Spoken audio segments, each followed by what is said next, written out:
You huddle on the deck of your wooden sailing ship.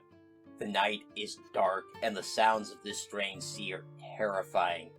You followed your bishop, fleeing the invasion of Hispania by the North African Moors, sailing west on the promise of safety and a new beginning. Just as you begin to lose hope, the sun rises and you see it, a new land, green and fair, and as you land, singing hymns of thanks for deliverance, you look to the north, and at the far edge of the horizon, you see yet another island, and as a cold lump forms in your guts, you just know that island is going to be trouble. Today we're looking at more like 2.5 islands for the price of one. We're going to be looking at the phantom island of Antillia and its dark twin Santanazes, and the small island of Royo that lies between them. But first, hello! My name is Garvin, and I read things and rattle on about them on the internet for your entertainment. With that said, let's turn to Antillia. So the story goes that when Visigoth Spain fell to the invading Muslims of North Africa in the opening decades of the 700s, 7 bishops, led by the Archbishop of Porto, gathered up their followers, their goods, and their cattle, and boarded ships and fled to the west. After sailing for an unknown amount of time, they found a large rectangular island, and depending on the source, the size this island is given is somewhere between the size of Portugal to the size of Iberia. But whatever its size, there's enough space on this island for each bishop to found their own city, and just to ensure everyone's commitment to the new land, they burnt their ships, explaining why no one ever came back. And usually burning your ships is a bad move. Not always, but usually.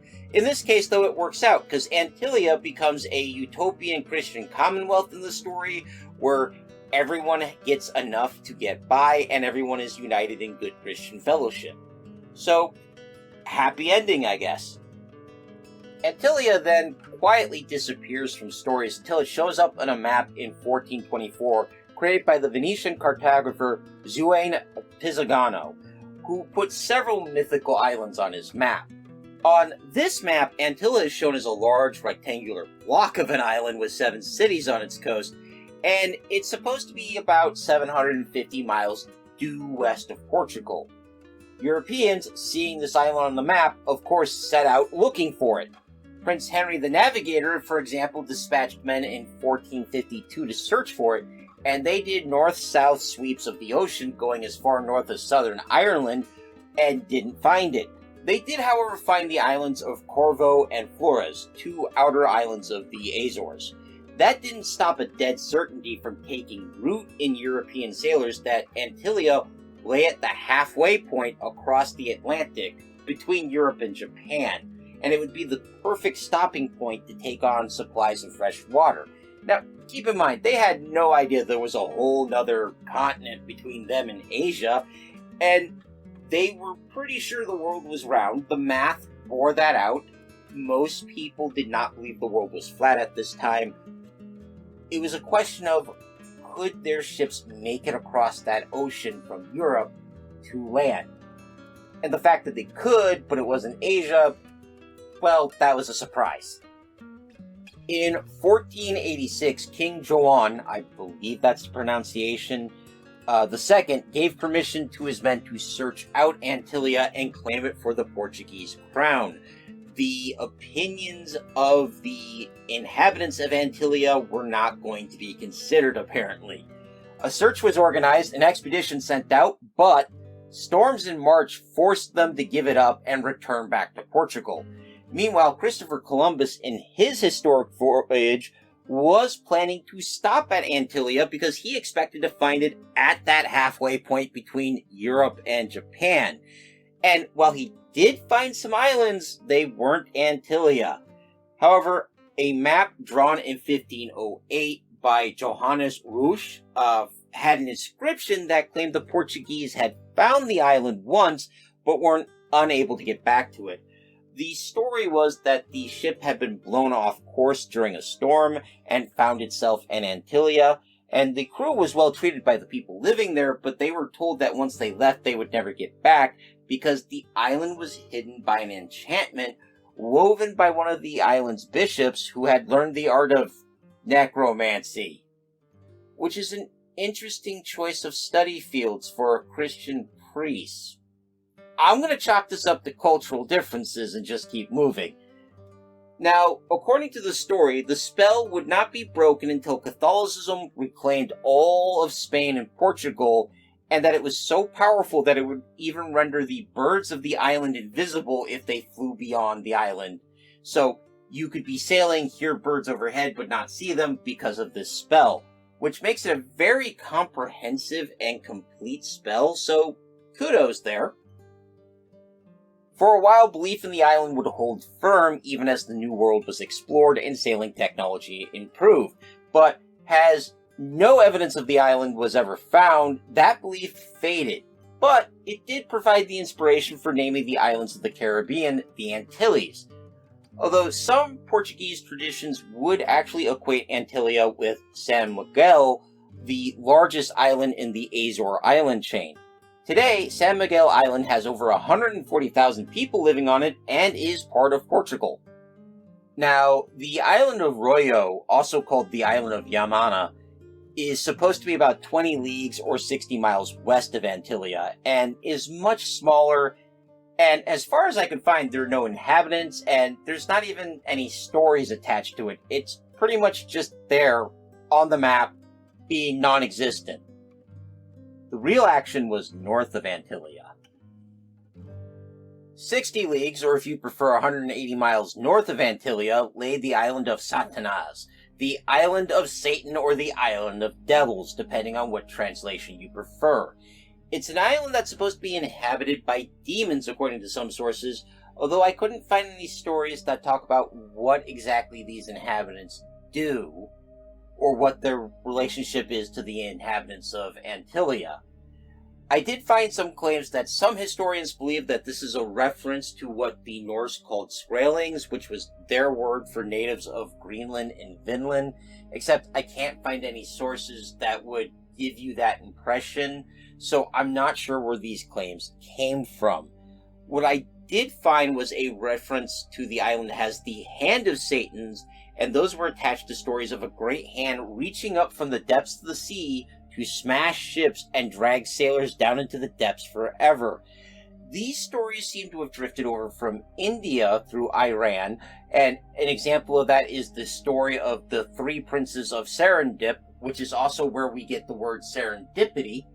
But the stories also seem to have reached as far as Ireland, and where I couldn't find a complete copy of the Princes of Serendip that I trusted, I was able to find more information on the Irish story featuring this hand.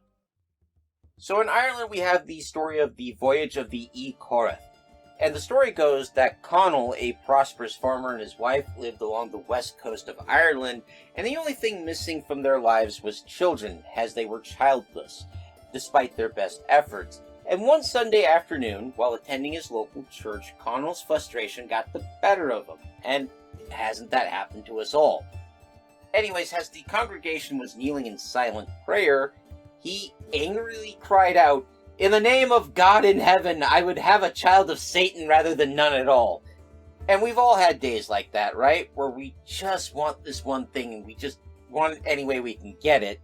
And I understand where Connell was coming from.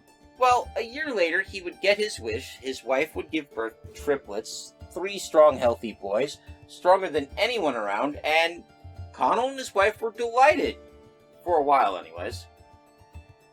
Connell's rather understandable outbursts, however, would haunt his sons, as other children would constantly mock them as sons of Satan, until the boys, rather tired of this, decided why not just live up to it. So they marched off to make war on the church, and they burnt and robbed as many churches as they could while killing priests and parishioners, generally being terrible people, and because of their strength and cunning, no one could stop them. This behavior was so horrible that their parents outright died of shame, which I imagine made the boys feel a little guilty, but they didn't stop their banditry. Until one day, the youngest brother had a terrible nightmare where he was given a vivid preview of hell, and his story was so harrowing when he reported it to his elder brothers, All three of them resolved to repent on the spot. They marched off to their maternal grandfather, who was serving as a priest. He sat down, took their confessions, and said, "Okay, boys, this is a little above me. I'm sending you up the chain." And he sent them to St. Finan of Clonard. I believe that's the pronunciation. I'm sorry if I got that wrong. Now, the good saint heard them out and said, "Okay, this is something you're going to have to work off."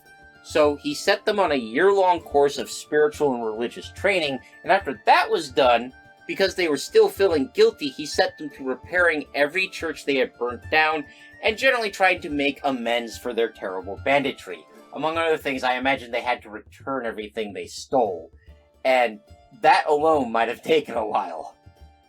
Even with all this done, they felt like they needed to do more to fully break with their old lives, so they turned to the old saint for direction, and he understood, and he decided that what they needed was not just a change of scenery, but something maybe a little hazardous to make them really embrace their new lives. So he suggested a rather long and difficult sea cruise. They were all for it. They hunted down a skilled old boat maker who not only agreed to build a ship for them, but he decided to go off with them on their adventures, as did a number of other people. And they would sail far and wide and have great adventures, but we're going to skip ahead to the relevant bit here. So one day, they sailed far enough south that they reached the coast of Iberia, where they found a large group of women who were standing by the sea wailing in fear and grief. Concerned by this, the brothers pulled over, and the women explained that their men were fishermen who had fallen afoul of the hand of Satan. They were disturbed by this, and maybe they felt that due to their old lives they needed to have a confrontation with an actual agent of Satan. So they decided they would take their ship out and search for survivors. They sailed far west, with the weather becoming colder and gloomier with each mile. A powerful wind came up and carried their ship far west without any ability of theirs to stop it. When the wind suddenly died, they were stranded in a windless, dark sea. On that dark, windless sea, they found the surviving boats of the fishermen being hunted by a massive arm that reached out from the depths, grabbed a boat, crushed it, and dragged the wooden men down to the bottom. The brothers were able to rescue survivors, however, and by rowing all night, they broke out of the fog-bound dark sea and found an island to resupply on. However, they couldn't stay there, and the sea surrounding that island was growing so cold that icebergs were forming, threatening their ships, and during all of this, the arm was hunting them. However, if you remember that elderly boatmaker, he was still with them, and he was experienced and skilled enough that he was able to keep the ship pointed east back towards Spain. And because the brothers were so strong and more, rugged than just about anybody else, they were able to just keep rowing and basically outrun the arm and make it back to safety. They arrived back to Iberia and delivered the survivors back to grateful women and children and gave thanks to God, feeling that they had finally broken with their sinful past. And that's where we're going to leave them. I honestly think the two islands work better together. The contrast between a utopian Christian island and an island of demons facing each other really pulls in my interest. But the stories don't do a lot with this. I mean, Royo is right there. You could have it serve as a battleground between the demon prince of Santanazes and the archbishop of Antillia, where the archbishop must cast out the demon priest with his faith in the Lord, where the demons are allowed to run free on the seas, dragging down ships and carrying off sailors to terrible fates. But sometimes myth and legends don't do what you think makes the most dramatic or interesting story, because they weren't written by a single guy sitting there going, how can I pitch this to make a good story and, sell more books or comics or whatever. They're stories that formed organically out of verbal traditions in most cases. That said, Antillia served as kind of a port of hope for Europeans, whether it be escape from their enemies or a safe place to stop on voyages into the unknown. And it was that hope that gave it its hold on the European imagination. And perhaps it's not surprising that Europeans stopped believing in Antillia when they had explored to the point of no longer needing it to be there. Well, it's on that note that I'm going to end this week's video. I hope you found it informative, or at least entertaining. If you did, please leave a like, a comment, or consider subscribing, as all of that helps me in my eternal battle against the dread Lord Algorithm. Terror be on his name. If you'd like a voice in future videos, consider joining my Everwise patrons for just $1 a month. And speaking of patrons, I'd like to thank my biggest supporter, Big Steve. Hope you're enjoying the videos, man. Next week, by vote of those same patrons, we're covering the lost city of Divaraka from India. I hope you'll join me for that, but until then, take care of yourselves, take care of each other, and of course, keep reading.